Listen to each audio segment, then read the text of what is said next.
Live from New Delhi, you're watching DD India Live, India's voice to the world.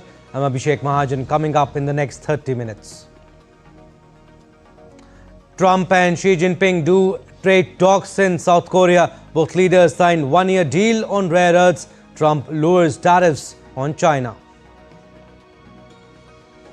US-China to work together on Ukraine war, says Trump after meeting Xi. Says Taiwan issue didn't come up in talks and timing didn't work out to meet North Korea's Kim Jong-un. US to resume nuclear weapons testing for the first time in 33 years. Trump says order follows other countries' similar programs. US Federal Reserve cuts interest rates by a quarter percentage point, the lowest level in 3 years, but says further cuts in December not guaranteed. And in Women's Cricket World Cup semi-final showdown, India to take on reigning champions Australia in Navi Mumbai.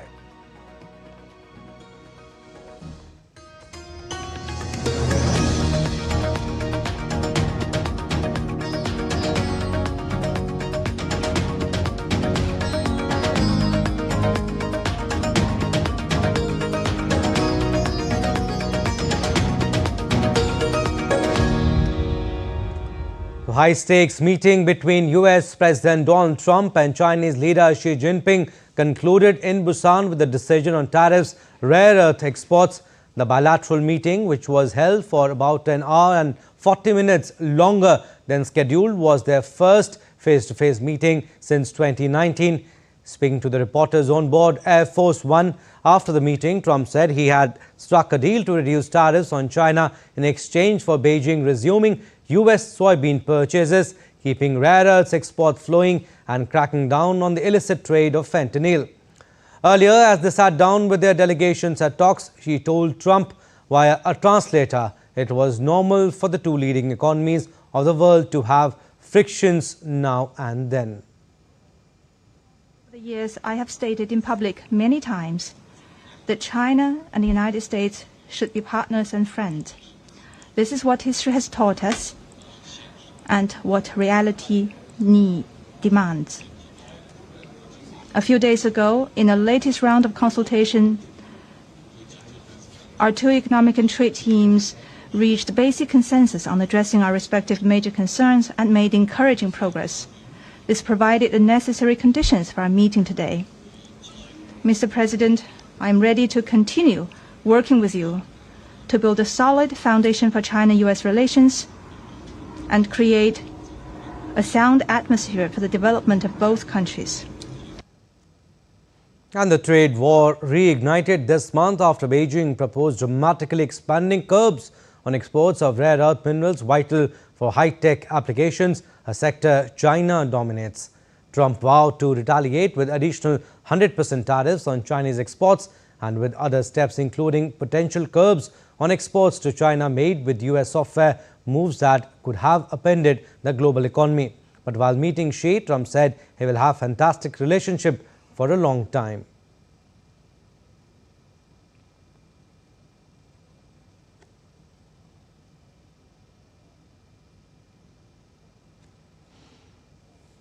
And Xi also said US-China should be partners and friends. It's a great honor to be with a friend of mine, really for a long time now, if you think about it. The very, very distinguished and respected President of China. And we will be having some discussions. I think we've already agreed to a lot of things, and we'll agree to some more right now. But President Xi is a great leader of a great country, and I think we're going to have a fantastic relationship for a long period of time, and it's an honor to have you with us. Thank you very much.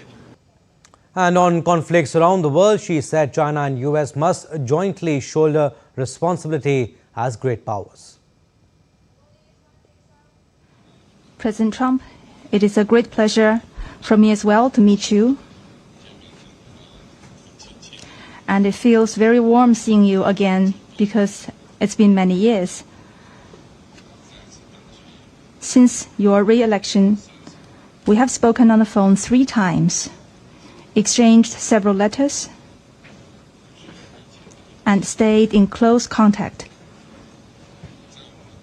Under our joint guidance, China-US relations have remained stable on the whole.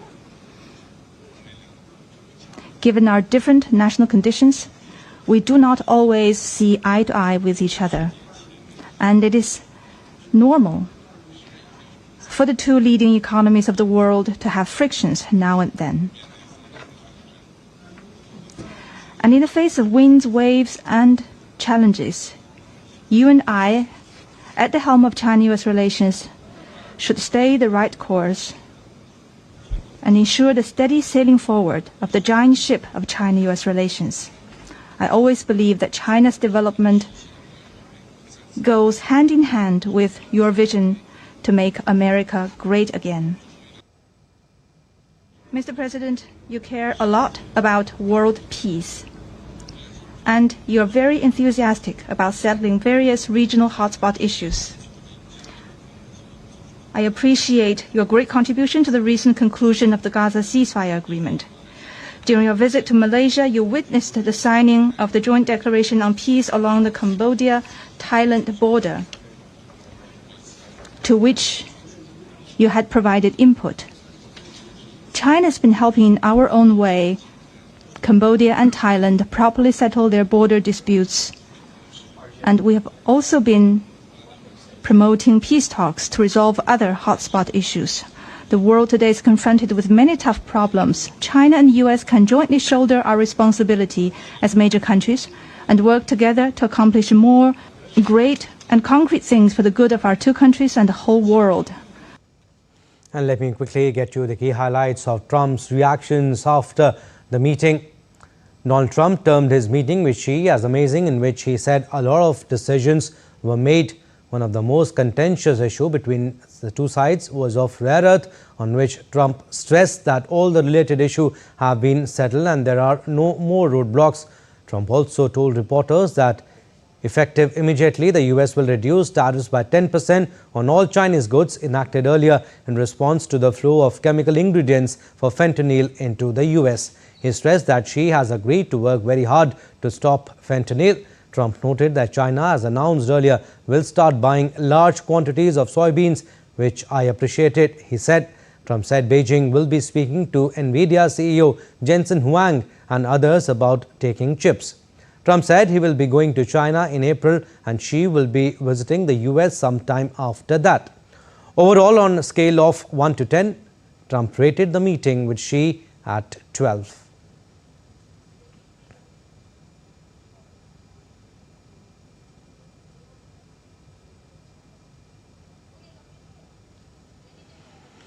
And now Chinese President Xi Jinping's reactions are coming in. According to the Chinese state media, Xi Jinping said China never seeks to challenge or replace any country, rather focuses on doing its own business well, as its economy is like an ocean. He expressed that China is confident and capable to deal with all kinds of risks and challenges. Xi also said that both China and the US relations maintain overall stability and that conversation is better than confrontation. He added that trade and economy should become popular for both and must look at long-term interest of cooperation. He also stressed that two sides should have a positive in regional, international stage. In fact, they should be positive in regional and international stage. Xi Jinping said two sides should not fall into vicious cycle of revenge. So overall, Xi Jinping and Donald Trump agreed to maintain communications.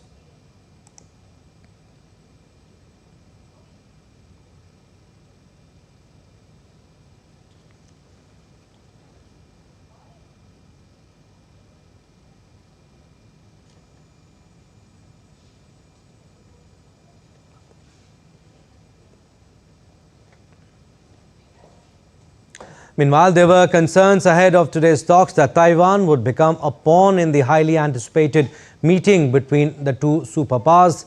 However, Donald Trump clarified that it never came up in the discussions with Xi Jinping.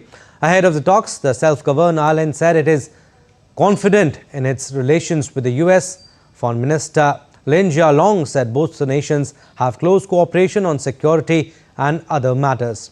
Taiwan's democratically elected government rejects Beijing's claims of sovereignty. And Trump has ordered the US military to immediately resume testing nuclear weapons for the first time in 33 years. In a post on Truth Social, Trump said, and I quote him here, "The United States has more nuclear weapons than any other country. This was accomplished including a complete update and renovation of existing weapons during my first term in office. Because of the tremendous destructive power, I hated to do it but had no choice. Russia is second and China is a distant third, but will be even within 5 years. Because of other countries' testing programs, I have instructed the Department of War to start testing our nuclear weapons on an equal basis. That process will begin immediately." And later, Trump said that nuclear test sites would be determined later. The United States last tested a nuclear weapon in 1992. Moving on, residents rode motorcycles to Rio de Janeiro's government palace demanding justice after the death toll rose to at least 119 on a police operation that became the deadliest in Brazil's history. Protesters demanded accountability for what they called a massacre by security forces. Protesters accused authorities of excessive use of force and called for justice for the victims of the deadly raid. The fierce clashes erupted when about 2,500 heavily armed officers took part in the operation targeting Brazil's main drug trafficking gang in northern Rio. The Tuesday operation killed at least 119 people, including 4 officers. Rio governor called it a retaliation act and claimed it wasn't intentional. In yesterday's battle, the police emerged victorious. I repeat, our 4 victims were the 4 police officers killed. The rest were criminals. It wasn't our intention to kill anyone. We wanted to arrest them all alive. But it was retaliation. It was a consequence of the retaliation they carried out and the disproportionate use of force by those criminals. Now, the Constitutional Bench of the Supreme Court of Nepal conducted a preliminary hearing on the writ petition filed against the formation of the present government and dissolution of the House of Representatives on Wednesday. The bench denied an interim order as demanded by the petitioners but sought a written response from the defendants, including the office of the President. Defendants need to provide written response within a week time as to why the interim order could not be issued against government formation and HOR dissolution. 11 writ petitions were filed against the formation of interim government and HOR dissolution. On behalf of the petitioners, senior advocates and advocates argued that the formation of government was unconstitutional. All right, still to come on this edition of DD India Live. Prime Minister Modi holds election rally in Bihar's Muzaffarpur to hold rally in Chhapra too in the run-up to the assembly elections.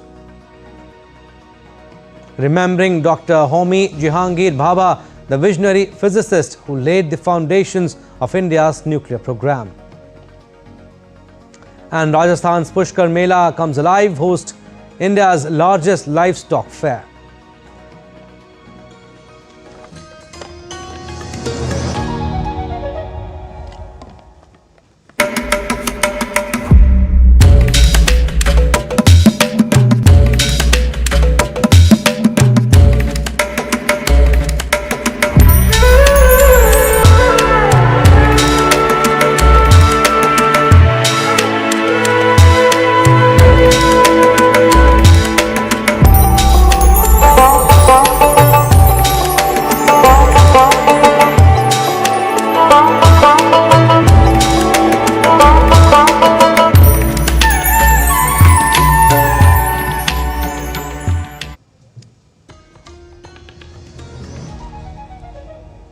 Welcome back. You're watching DD India Live. I'm Abhishek Mahajan. Some more stories. In Bihar, Prime Minister Narendra Modi today held an election rally in Muzaffarpur in the run-up to the assembly elections. PM exuded confidence that the voters will ensure a grand victory of the BJP NDA, saying priority is to enhance Bihar's pride, to spread Bihar's sweet language and rich culture to every corner of the world, and to ensure Bihar's development. Later, he will also hold an election rally in Chhapra. PM Modi kicked off the NDA campaign for the upcoming Bihar Assembly elections by addressing rallies in Samastipur and Begusarai on October 24th. The assembly elections will be held in two phases on November 6 and 11. The results will be declared on November 14.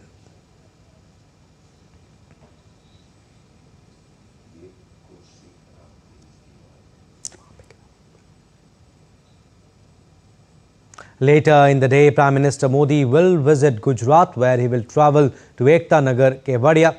He will flag off e-buses there and later inaugurate and lay the foundation stone of various infrastructural and development projects. These projects aim to enhance the tourist experience, improve accessibility and support sustainability initiatives in the area. With a total investment of over Rs 1,140 crore, the projects reflect the government's vision of promoting eco-tourism, green mobility, smart infrastructure and tribal development in the region surrounding the world's tallest statue. During the program, Prime Minister will also release a special commemorative coin of Rs 150 denomination and stamp marking the 150th birth anniversary of Sardar Patel. Today marks the birth anniversary of Dr. Homi Jehangir Bhabha, the visionary physicist who laid the foundations of India's nuclear program. Often called the father of Indian nuclear science, his legacy continues to power the nation's scientific ambitions. DD India's Akshay Dongre tells us more. Born on October 30, 1909, in Bombay, Homi Jehangir Bhabha was destined to shape India's scientific destiny. Educated at Cambridge, Bhabha's brilliance shone early. His pioneering work on cosmic rays earned him global recognition. At the outbreak of World War II, Bhabha returned to India, and soon after, his vision took form. In 1945, he founded the Tata Institute of Fundamental Research, the cradle of India's atomic energy program. Just 3 years later, India's tryst with nuclear power began with the Atomic Energy Commission, chaired by Bhabha himself. His dream to harness atomic energy for peaceful purposes became the cornerstone of India's scientific progress. Under his leadership, India built its first nuclear reactor, Apsara, in 1956, placing the country among the world's atomic pioneers. But his life was tragically cut short in 1966 in an air crash near Mont Blanc.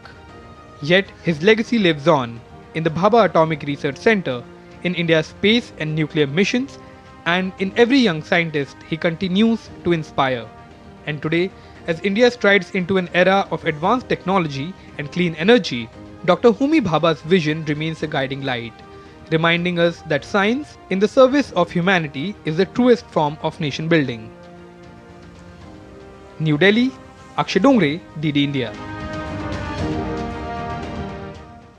And the US Federal Reserve on Wednesday announced its second quarter-point rate cut in a row to bolster the flagging labour market, in a move that highlighted the growing division in its ranks. Policymakers voted 10-2 in favour of lowering the bank's key lending rate to between 3.75% and 4%. Opposed to the action were Fed Governor Stephen Miran, who backed a bigger half-point cut, and Kansas City Fed President Jeff Schmidt, who preferred no change to the target range for the federal funds rate at this meeting. And the decision to cut rates boosts the US economy at a time when businesses are still digesting the effects of President Donald Trump's sweeping tariffs, and buys policymakers some more time as they wait for the end of the government shutdown. Higher tariffs are pushing up prices in some categories of goods, resulting in higher overall inflation. A reasonable base case is that the effects on inflation will be relatively short-lived, a one-time shift in the price level. But it is also possible that the inflationary effects could instead be more persistent, and that is a risk to be assessed and managed. In the committee's discussions at this meeting, there were strongly differing views about how to proceed in December. A further reduction in the policy rate at the December meeting is not a foregone conclusion. Far from it. Policy is not on a preset course. And the Bank of Japan keeps interest rates on hold at 0.5%, warning of lingering economic high uncertainties linked to US trade tariffs. The decision came after the first monetary policy meeting held by Japan's new Prime Minister Sanae Takaichi, as the country is seen in the favor of monetary easing and active fiscal spending to boost the economy. The announcement also came after US Treasury Secretary Scott Bessent's visit to Tokyo along with US President Donald Trump, who met Takaichi for the first time.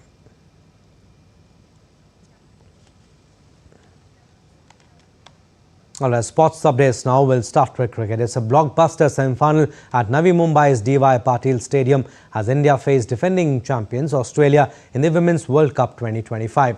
India chased their maiden World Cup title while seven-time champions Australia aimed to extend their dominance. India suffer a setback with opener Pratika Rawal ruled out and Shefali Verma replaces her.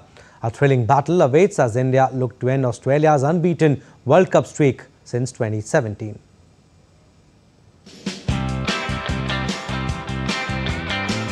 The second semi-final of the Women's Cricket World Cup will be played on Thursday at the D.Y. Patil Stadium in Navi Mumbai, where host India face defending champions Australia. India have never lifted the World Cup title so far. In the World Cups, Team India has faced defeats twice in the semi-finals and twice in the finals. And notably, 2 of those 4 losses came against Australia. Looking at their head-to-head record in World Cup knockout matches, the two teams have met 3 times, with Australia winning twice and India once. In the 1997 World Cup semi-final, Australia defeated India by 19 runs. In the 2005 World Cup final, Australia beat India by 98 runs. And in the 2017 World Cup semi-final, India defeated Australia by 36 runs. Since that semi-final loss in 2017, Australia have not lost a single World Cup match. Overall, in women's ODIs, India and Australia have faced each other 60 times, with Australia winning 49 and India winning 11. Ahead of the semi-final, Team India suffered a major setback as in-form opener Pratika Rawal has been ruled out of the tournament due to injury. Shefali Verma has been included as her replacement. The opening pair of Smriti Mandhana and Pratika Rawal had been an excellent touch lately. So testing a new opening combination in a crucial semi-final will be a challenge for India. मुझे दो दिन पहले पता लगा जब मैं अपनी Haryana team के साथ थी. Absolutely what happened with Pratika. As a sports person देख के अच्छा नहीं लगता है एंड कोई नहीं चाहता किसी भी स्पोर्ट्स पर्सन को ऐसी इंजरी हो, बट भगवान ने मुझे कुछ ना कुछ अच्छा करने के लिए यहाँ भेजा है एंड एब्सोल्युटली पापा फैमिली सभी बहुत खुश हुए एंड रियली हैप्पी कि आई हूँ टीम में और ये बहुत अच्छा मौका मेरे लिए. अगर मैं खेलती हूँ तो मैं अपना बेस्ट दूंगी. On the other hand, Australian captain Eliza Haley returns to the side after missing 2 matches due to injury. In the previous game, Alana King made history by taking 7 wickets for just 18 runs, registering the best ever bowling figures in Women's World Cup history. We expect a tough contest, there's no doubt about that. I think every time we've played here, it's been a tough contest. It's obviously really good conditions and there's going to be, by all accounts, a massive crowd. And, you know, I know that India are a really strong batting order. They throw everything at us. So we certainly need to make sure that we're ready for them and they bat with a lot of depth. When the two teams met earlier in the group stage of this World Cup, India had set a massive target of 331 runs. But Australia chased it down successfully, setting a new world record for the highest successful chase in Women's World Cup history. Australia is 7 times world champion and unbeaten in the last 15 World Cup matches. The last team to defeat Australia in ICC knockout stage was India, and it's expected that India will repeat the feat in front of their home crowd and make it to the finals of their home World Cup. With camera person Ashish Sharma, this is Suchitra reporting for DD India in Navi Mumbai. And Rajasthan's Pushkar Mela comes alive with horses, camels and cows worth crores. The renowned annual livestock fair and cultural event is providing free veterinary care, educating animal owners and improving conditions for the tens of thousands of working animals at the fair. The focus this time is on equine and camel welfare drive.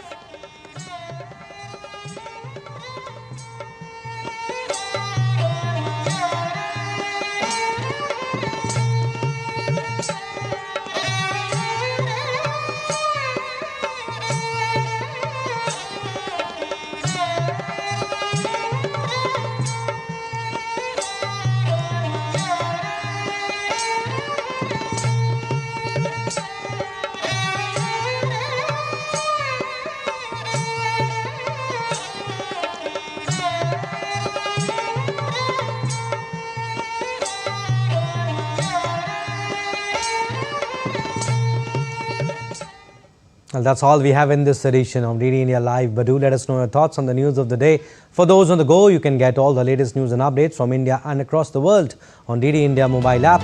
The app is available on both Android and iOS platforms. Scan the QR code on the screen to download now. And we'll be back with more news as it breaks here on DD India. I'm Abhishek Mahajan. From all of us here in Delhi, thanks for watching DD India Live.